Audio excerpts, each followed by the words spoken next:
എന്തിനാ മോളെ നീ വെറുതെ ഓരോ പ്രശ്നമുണ്ടാക്കുന്നത്? നിനക്ക് നിന്റെ കാര്യം നോക്കിയാൽ പോരെ? പിന്നെ അവൻ എൻ്റെ കയ്യിൽ കയറി പിടിച്ചാൽ ഞാൻ നോക്കി നിൽക്കണോ? അവൻ ദേവിയെ അല്ലേ പറഞ്ഞത്? അതിന് നീ എന്തിനാ മറുപടി കൊടുത്തേ? അമ്മേ, ദേവി പാവം ആയതുകൊണ്ട് എന്തും കേൾക്കും. പക്ഷെ ഞാൻ അങ്ങനെയല്ല. എൻ്റെ അച്ഛൻ എന്നെ അങ്ങനെയല്ല വളർത്തിയത്. അമ്മക്ക് അറിയാലോ, ഈ പാർവതിക്ക് കാളിരൂപം കൂടി ഉണ്ടെന്ന്. സുമിത്ര പിന്നെ ഒന്നും മിണ്ടാതെ പോയി. പാർവതി അവർ പോയതും ഉമ്മറത്ത് പോയി ചാരു കസേര ഇരിക്കുന്ന മാധവന്റെ അടുത്തിരുന്നു.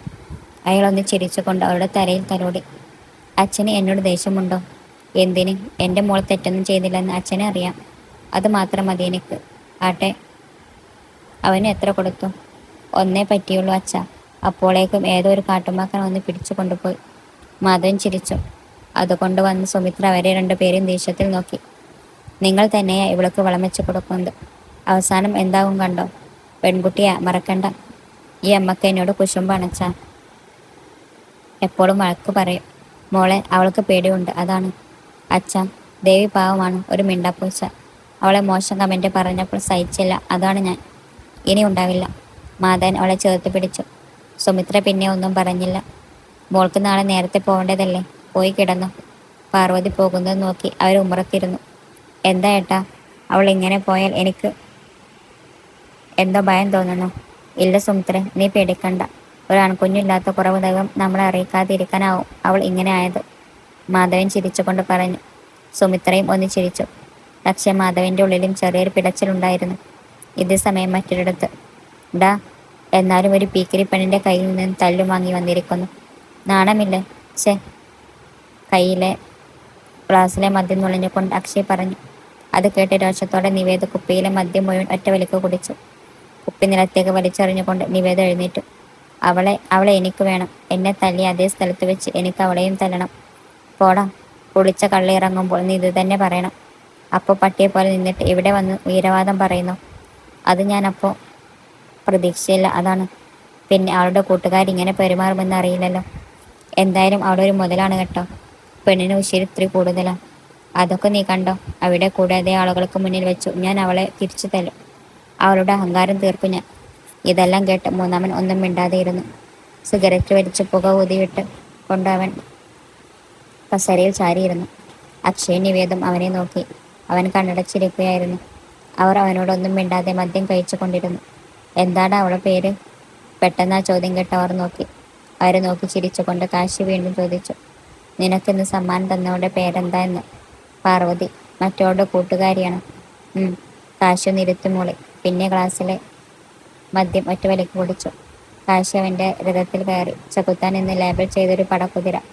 അതിൻ്റെ കുടുകുടു ശബ്ദം രാത്രിയുടെ ഏകാന്തതയെ കീറി മുറിച്ചു. ലക്ഷ്യസ്ഥാനമായ ബംഗളശ്ശേരി വീടിൻ്റെ പടിപ്പുര കടന്നു. ഉമ്മറത്ത് തന്നെ കാത്തു നിൽക്കുന്ന രണ്ട് മെയ്കളെ അവഗണിച്ച് അവൻ അകത്തേക്ക് കയറിപ്പോയി. അതേപോലെ ആ മെയ്കളിലെ നിർത്തിളക്കമ്മൻ കണ്ടില്ലെന്ന് നടിച്ചു. മുറിയിൽ കയറി കതക് അടച്ചു. കാശി കട്ടിലിൽ മലർന്നു കിടന്നു. അപ്പോഴും അവൻ്റെ മനസ്സിൽ നിവേദ പറഞ്ഞത് അലയടിച്ചു കൊണ്ടിരുന്നു. പാർവതി, അപ്പോൾ നീ എൻ്റെ അടുത്ത് എത്തിയല്ലേ? എൻ്റെ കയ്യെത്തും ദൂരത്ത്. ഇനി കളികൾ നമ്മൾ തമ്മിലാണ്. നാഥനും പാർവതിയും കാശും തമ്മിൽ. നിഗൂഢമായ ശരിയോടെ അവൻ ഉറക്കത്തിലേക്ക് വഴുതി വീണു. അപ്പോഴും പാർവതി ഉറങ്ങാതെ തന്നിൽ നിന്നും അകന്നു പോയ എന്തോ ഒന്ന് തേടുകയായിരുന്നു. പാർവതി രാവിലെ റെഡിയായി വന്നു. പ്രാതൽ കഴിച്ചു കൊണ്ടിരിക്കുമ്പോൾ സുമിത്ര ഒന്നും മിണ്ടിയില്ല. അവളും മന്മയും പാലിച്ചു. മാധവനോട് യാത്ര പറഞ്ഞവൾ ഇറങ്ങി. ഇത് പാർവതി, മാധവന്റെയും സാവിത്രിയുടെയും ഏകമകൾ. ടൗണിൽ ഉള്ള AP സ്കൂൾ ടീച്ചറാണ് പാർവതി. കുറച്ചു ദൂരം നടന്നതും അവളെ കാത്തുവഴിയിൽ ദേവി ഉണ്ടായിരുന്നു. ദേവിയുടെ മുഖത്തെ വാട്ടം കണ്ടപ്പോൾ തന്നെ പാർവതിക്ക് കാര്യം മനസ്സിലായി. ദേവി അവളുടെ കളിക്കൂട്ടുകാരിയാണ്. പിന്നെ ദേവി ടൗണിൽ തന്നെ ഒരു ചട്ടി കമ്പനിയിൽ സ്റ്റാഫാണ്. രണ്ടുപേരും ഒരുമിച്ചാണ് വരവും പോക്കുമെല്ലാം. ഇടവഴി കഴിഞ്ഞ് പാടം കടന്നു വേണം കവലയിൽ എത്താൻ. കവല എത്തും വരെ രണ്ടാളും ഒന്നും മിണ്ടിയില്ല. എന്താടി, നിന്നാരെങ്കിലും പെണ്ണ് കാണാൻ വന്നോ? മുഖം വീർപ്പിച്ചു വെച്ചേക്കുന്നേ, പാർവതി തമാശ രൂപേണ പറഞ്ഞു. അത് കേട്ട് ദേവി അവളെ ദേഷ്യത്തിൽ നോക്കി. നിന്നോട് ആരാ പാറു അയാളെ തല്ലാൻ പറഞ്ഞത്? ഇന്നലെ ഒന്നും പറയാതിരുന്നത് ഞാൻ അപ്പോഴത്തെ ഷോക്കിലായിരുന്നു. അവൻ ഇനി എന്തെങ്കിലും ചെയ്യുമോ എന്ന പേടിയില്ല ഞാൻ. നിനക്കൊരു കൂസലുമില്ലല്ലോ. പിന്നെ ആ പീറച്ചുക്കനെ പേടിക്കാൻ നീയല്ല. അവൻ എന്തെങ്കിലും പറഞ്ഞിട്ട് കരുതിയാൽ പോരെ? അത്രയും ആളുകളെ മുന്നിൽ വെച്ച് നീ അവനെ അപമാനിച്ച്. വെറുതെ ഇരിക്കില്ല അവർ. വരട്ടെ, എനിക്കും അത് തന്നെ ആവശ്യം എൻ്റെ പാറു. നീ എന്താ ഇങ്ങനെ? അപ്പോഴേക്കും ബസ് വന്നു. ടൗണിൽ ഇറങ്ങി രണ്ടുപേരും നടന്നു. ദേവിയുടെ ഓഫീസ് റോഡിൽ തന്നെയാണ്. പാർവതിക്ക് ഒരു ചെറു റോഡ് കടന്നു വേണം സ്കൂളിലെത്താൻ. ദേവിയുടെ യാത്ര പറഞ്ഞ് പാറു സ്കൂളിലേക്ക് നടന്നു. അവളെ വീക്ഷിച്ചുകൊണ്ട് 3 ജോഡി കണ്ണുകൾ ആ റോഡിൽ നിന്നിരുന്നു. പാർവതി ഇതൊന്നും കണ്ടില്ല. അവൾ പോയതും കാശിയുടെ ചുണ്ടിൽ ചെറു പുഞ്ചിരി നിറഞ്ഞു.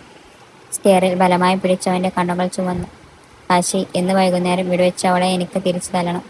വേണ്ട, സമയമായിട്ടില്ല. കാശിയുടെ വാക്കുകൾ കേട്ട് സഞ്ജയും നിവേദും പരസ്പരം നോക്കി. അവന്റെ മനസ്സിലുള്ളത് എന്താണെന്ന് അവർക്ക് മനസ്സിലായില്ല. കാശി, നീ എന്താ ഉദ്ദേശിക്കുന്നത്? നിവേദ ആകാംക്ഷയോടെ ചോദിച്ചു. അവനെ രൂക്ഷമായി ഒന്ന് നോക്കി കാശി ജീപ്പ് സ്പീഡിലെടുത്തു. അത് ചെന്ന് നിന്നത് അവരുടെ സ്ഥിരം ഒത്തുകൂടൽ സ്ഥലമായ ആ പഴയ കെട്ടിടത്തിൽ തന്നെയായിരുന്നു. മൗനമായിരിക്കുന്ന കാശിയോട് അവർ ഒന്നും ചോദിച്ചില്ല. കാശി സിഗരറ്റ് വലിച്ച് ഊതിവിട്ടും കൊണ്ടേയിരുന്നു.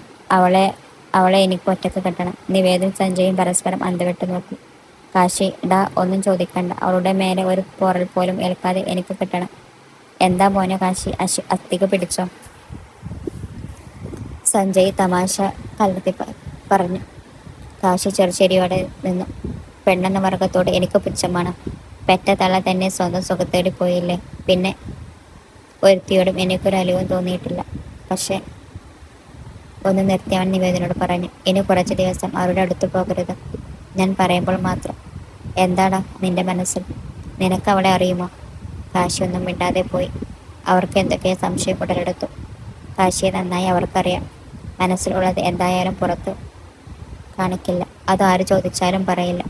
വൈകുന്നേരം ബസ് സ്റ്റോപ്പിൽ നിൽക്കുമ്പോൾ ദേവി ചുറ്റും നോക്കിക്കൊണ്ടേയിരുന്നു. അത് കണ്ട പാർവതി ചിരിച്ചു. നീ ചിരിച്ചോ? നീ കാരണം ഇപ്പോൾ പുറത്തിറങ്ങാൻ പേടിയാണ്. അതൊരു ഞരമ്പ് രോഗിയായിരുന്നു. കിട്ടേണ്ടത് കിട്ടിയപ്പോൾ അവൻ പോയി. അത് നീ എന്തിനാ ഭയപ്പെടുന്നേ? അവൻ ഇനി പരിസരത്ത് വരില്ല. ബസ് വന്നു. അവർ കയറിപ്പോയി. അവർക്ക് പുറകിൽ കാശിയുടെ രഥമുണ്ടായിരുന്നു. ബസ്സിൽ സൈഡ് സീറ്റിൽ ഇരിക്കുന്ന പാർവതിയിൽ അവൻ്റെ കണ്ണുകൾ ഉടക്കി. കാറ്റിൽ പാറി പറക്കുന്നവരുടെ മുടികൾ നോക്കി അവൻ കുറച്ച് സ്പീഡ് കൂട്ടി. അവളുടെ ഒപ്പം വണ്ടി കൊണ്ടുപോയി. കൂളിംഗ് ഗ്ലാസിനിടയിലൂടെ അവളുടെ കുഞ്ഞു മുക്കുത്തിയിൽ അവൻ്റെ നോട്ടം മുടക്കി.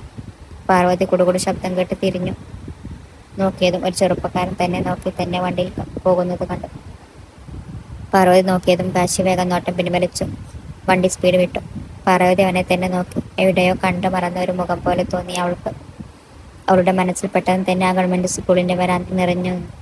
ഡി, ഇറങ്ങുന്നില്ലേ? ദേവിയുടെ ചോദ്യമാണ് അവളെ സ്വബോധം വീണ്ടെടുപ്പിച്ചത്. ബസ് ഇറങ്ങി നടക്കുമ്പോൾ പാർവതിയുടെ ഉള്ളിൽ ആ മുഖം മാത്രമായിരുന്നു. എന്താടി, കുറച്ചു നേരമായി ഞാൻ കാണുന്നു. എന്താ പെട്ടെന്നൊരു വാട്ടം പോലെ? ഏയ്, ഒന്നുമില്ലടി, പാർവതി ചിരിച്ചുകൊണ്ട് പറഞ്ഞു. വീട്ടിൽ എത്തി അമ്മയോട് ഒരു കുഴപ്പമില്ല എന്ന് പറഞ്ഞു.